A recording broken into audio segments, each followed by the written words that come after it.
చంటి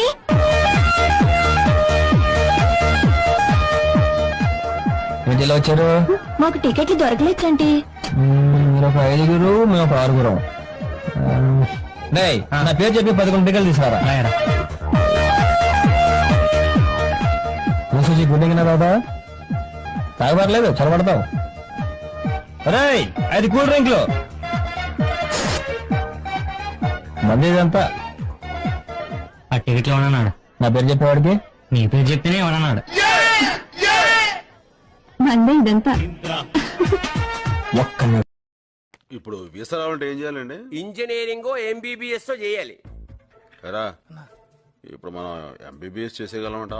నువ్వు తలుచుకుంటే వారం రోజుల్లో చేసేస్తా. ఇప్పుడు మాస్టర్ నేను ఎంబీబీఎస్ చేసేద్దాం అనుకుంటాను. ఎంబీబీఎస్ చదువుతావా? ఏం వేళాకోళంగా ఉందే? పోనీ ఎవరితో వీసా దుబ్బాయించండి. బొక్కలో దోస్తారు. వీసా లేదు, పాస్పోర్ట్ లేదు, చదువు లేదు, ఉద్యోగం లేదు, తెలిసిన వాళ్ళు ఎవరు లేరు. అమెరికాకి వెళ్ళిపోవాలి. నా వల్ల కాదయ్యా, నేను పంపించలేను. ఈ నెల కాదంటరా, వెళ్ళిపోదాం.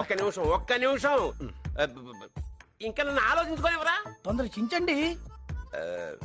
వాళ్ళమే మేము ఒట్టి పిచ్చి వాళ్ళమే, మా లైఫ్ అంతా. కానీ భగత్ గారు లాంటి ప్రెసిడెంట్ ఉన్న కాలనీలో దొంగతనం జరిగిందంటే ఆయనకి మీరు విలువ ఇవ్వరంటేగా. మీ దృష్టిలో ఆయన ఒట్టి బాన్ 30 గడనే కదా మీరు ఉంటారు. చేతిలో గన్నున్నా కూడా ఆయన ఒట్టి గొట్టం గడనే కదా మీ ఉద్దేశం. సార్ పైకి ఆయన ఒట్టి లత్కూరు గడ్లా కనిపించినా కూడా లోపల ఆయన ఇంటెలిజెంట్ సార్, లోపల ఆయన ఇంటెలిజెంట్. Thank you. బాధపడకయ్యా. సార్ వాళ్ళు నాకు వాల్యూ చెప్పారు పర్లేదు సార్, కానీ మిమ్మల్ని ఇంకొకటి పూలంటే మాత్రం నేను ఒప్పుకో సార్. మిమ్మల్ని పూలంటే మాత్రం నేను ఒప్పుకో. జాగ్రత్త, బీ కేర్ఫుల్. మీ పేరేమన్నారు? లాన్స్ నాయక్ సుబేదార్ భగత్. లాన్స్ నాయక్ గారా? ఏమట కనపడలేదా మీ కంటికి? చేతిలో తుపాకీ ఉన్నా కూడా పెట్టలతో కనపడ మీ దృష్టికి. మరి కాదా? నూనె స్వామి అంటే మీసాలను ఎంటుకులు నిక్కబొడుచుకుంటే ముళ్ళ పని అనుకుంటున్నారా? మరేంటి నూనె స్వామి?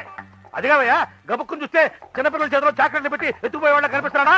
పిచ్చోడా, ఫేస్ కదా చూడాల్సింది. మనసు చూడవే స్వామి, మనసు చూడవే స్వామి, మనసు చూడవే స్వామి. ఇదిగో నువ్వు గవర్నమెంట్ లో పనిచేస్తూ జీతం తీసుకుంటా ఆఫీసులో నిద్రపోనే కాదను, క్యాంటీన్ నెంబర్ తిరుగునే కాదను, పంచ తిరునే కాదను. ఇదిగో పిచ్చోడా, చూడడానికి ఆయన గౌడికి ఏదైనా కనపడొచ్చు, కానీ ఆయన నీలాగా గడ్డి తిట్టలేదయ్యా. మరి ఏం తింటాడయ్యా? స్వామి కమ్మటి భోజనం తింటాడయ్యా. ఇది అసలు నాకు అర్థం కదా, మీ గడ్డి గట్టి కనిపిస్తాడయ్యా ఆయన. మొన్న ఈయన కూడా అంతే నానా మాట అన్నాడు, నేను ఉండగా కాబట్టి సరిపోయింది. ఇప్పుడు నువ్వు మధ్యలో ఇలాంటి అయిపోయాడు నేను ఉండగానే. ఇట్లా కనుక ఊరుకుంటే రేపు పొద్దున చిన్నపిల్లలు కూడా ఏదో వచ్చాడు అని ఉన్నారు చూస్తుంటే అనరా మీరు మాత్రం ఎందుకు ఊరుకోవడం?